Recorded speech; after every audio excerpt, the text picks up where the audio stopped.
që të koha e garave që ta nisin më shpejt. Shohim dhe interiorin, normal kjo është me keyless go, kur është typ këtu mbyllet, kur e vet dorën hapet. Ka këto rimesat e karbonit, tu e ka Alcantara komplet. Kanë qenë opsionale, normalisht çdo gjë është opsionale te Porsche, s'ka asgjë gjë pa pagu lek, me sedile memorie, kanë këto xhamat pasqyrave.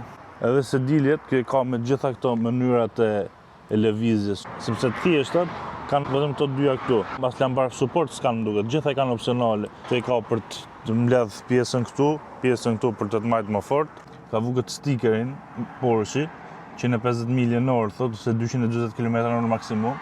Këto i ka vu për gomat, jo se makina e thash, as më shumë makina, ka një 280 kjo më duket. Frenat e dorës i ka këtu, dritat i ka këtu, ka engët e së aty.